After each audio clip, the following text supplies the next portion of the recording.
And this year, as we celebrate 250 years since America declared our independence from tyranny, I can think of no better place to speak to you as we reflect on the current state of our union.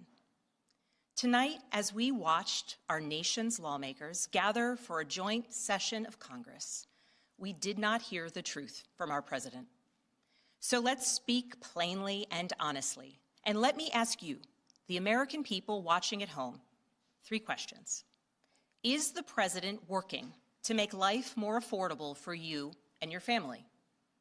Is the president working to keep Americans safe both at home and abroad? Is the president working for you?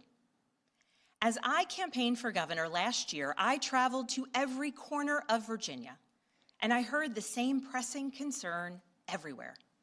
Costs are too high in housing, healthcare, energy, and childcare. And I know these same conversations are being had all across this country. Because since this president took office last year, his reckless trade policies have forced American families to pay more than $1,700 each in tariff costs. Small businesses have suffered, farmers have suffered, some losing entire markets. Everyday Americans are paying the price.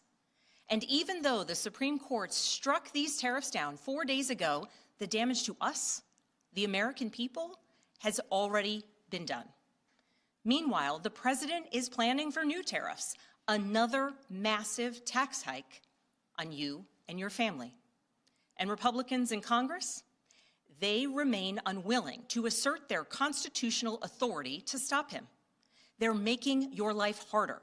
They're making your life more expensive. They're even making it more difficult to see a doctor. Rural health clinics in Virginia and across the country are already closing their doors thanks to the so-called One Big Beautiful Bill, championed by the president and Republicans in Congress. And tonight, the president celebrated this law, the one threatening rural hospitals, stripping health care from millions of Americans and driving up costs in energy and housing, all while cutting food programs for hungry kids. But here in Virginia, I am working with our state legislature to lower costs and make the Commonwealth more affordable. And it's not just me. Democrats across the country are laser focused on affordability in our nation's capital and in state capitals and communities across America. In the most innovative and exceptional nation in the history of the world, Americans deserve to know that their leaders are focused on addressing the problems that keep them up at night. Problems that dictate where you live, whether you can afford to start a business, or whether you have to skip a prescription in order to buy groceries. So I'll ask again, is the president working to make life more affordable for you and your family? We all know the answer is no. I grew up in a house of service. My mother was a nurse, and my father was a career law enforcement officer. I began my career by following in my father's footsteps as a federal agent, working money laundering and narcotics cases. I worked side by side with local and state police to keep our community safe and to uphold and enforce the law. Law enforcement officers across the country know that it is a unique responsibility to do the serious work of investigating crimes, comforting victims, and making arrests. It's about building trust, and that requires an abiding sense of duty and commitment to community. And yet, our president has sent poorly trained federal agents into our cities, where they have arrested and detained American citizens and people who aspire to be Americans. And they have done it without a warrant. They have ripped nursing mothers away from their babies. They have sent children, a little boy in a blue bunny hat, children to far-off detention centers, and they have killed American citizens in our streets. And they have done it all with their faces masked from accountability. Every minute spent sowing fear is a minute not spent investigating murders, crimes against children, or the criminals defrauding seniors of their life savings. Our president told us tonight that we are safer because these agents arrest mothers and detain children. Think about that. Our broken immigration system is something to be fixed, not an excuse for unaccountable agents to terrorize our communities.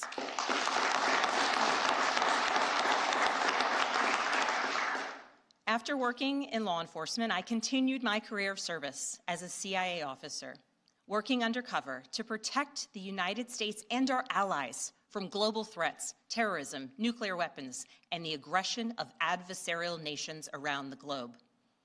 But as the president spoke of his perceived successes tonight, he continues to cede economic power and technological strength to Russia, bow down to China, bow down to a Russian dictator, and make plans for war with Iran. Here's the truth. Over the last year, through DOGE, mass firings, and the appointment of deeply unserious people to our nation's most serious positions, our president has endangered the long and storied history of the United States of America being a force for good. So I'll ask again, is the president working to keep Americans safe, both at home and abroad? We all know the answer is no. In his speech tonight, the president did what he always does. He lied, he scapegoated, and he distracted. And he offered no real solutions to our nation's pressing challenges, so many of which he is actively making worse. He tries to divide us. He tries to enrage us, to pit us against one another, neighbor against neighbor. And sometimes he succeeds. And so you have to ask, who benefits from his rhetoric, his policies, his actions, the short list of laws he's pushed through this Republican Congress? Somebody must be benefiting. He's enriching himself, his family, his friends. The scale of the corruption is unprecedented. There's the cover-up of the Epstein files, the crypto scams, cozying up to foreign princes for airplanes and billionaires for ballrooms, putting his name and face on buildings all over our nation's capital. This is not what our founders envisioned, not by a long shot.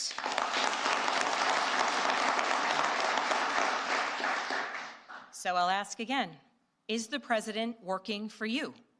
We all know the answer is no.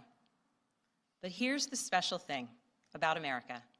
On our 250th anniversary, we know better than any nation what is possible when ordinary citizens, like those who once dreamed right here in this room, reject the unacceptable and demand more of their government. We see it in the determination of students organizing school walkouts all across the country, whose voices are becoming so powerful that the governor of Texas seeks to silence them. We see it in the bravery of Americans in Minnesota standing up for their communities, from peacefully protesting in sub-zero temperatures to carpooling children to school so that their immigrant parents are not ripped away from them in the parking lot. As a mother of 3 school-aged daughters, I am inspired by their bravery, but I am sickened that it is necessary. And Americans across the country are taking action. They are going to the ballot box to reject this chaos. With their votes, they are writing a new story, a more hopeful story. In November, I won my election by 15 points.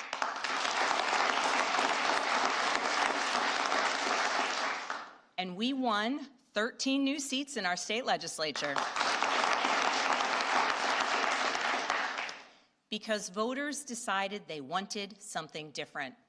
Our campaign earned votes from Democrats, Republicans, independents, and everyone in between, because they knew as citizens they could demand more, that they could vote for what they believe matters, and that they didn't need to be constrained by a party or political affiliation. This is happening across the country. New Jersey elected Mikey Sherrill as governor in a double-digit victory.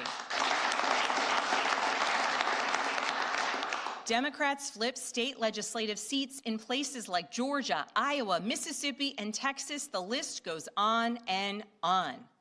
Ordinary Americans are stepping up to run in the spirit of our forefathers. They are running to demand more and to do more for their neighbors and communities. I know this story well. I first ran for office in 2018 alongside dozens of other Democrats who did the seemingly impossible, flipping 41 seats in Congress. In my case, I was the first Democrat elected in 50 years, swinging our district 17 points. Those who are stepping up now to run will win in November because Americans, you at home, know you can demand more, and that we are working to lower costs. We are working to keep our communities and our country safe, and we are working for you.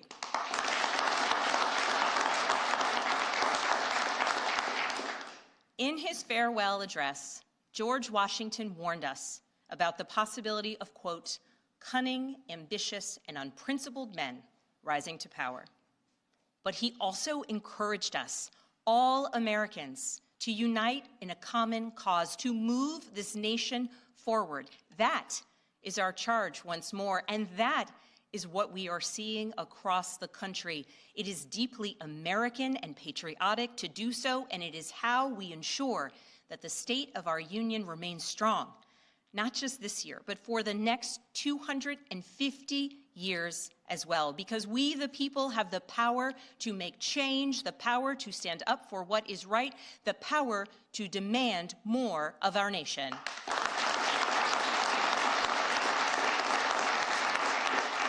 May God bless the Commonwealth of Virginia, and may God bless the United States of America.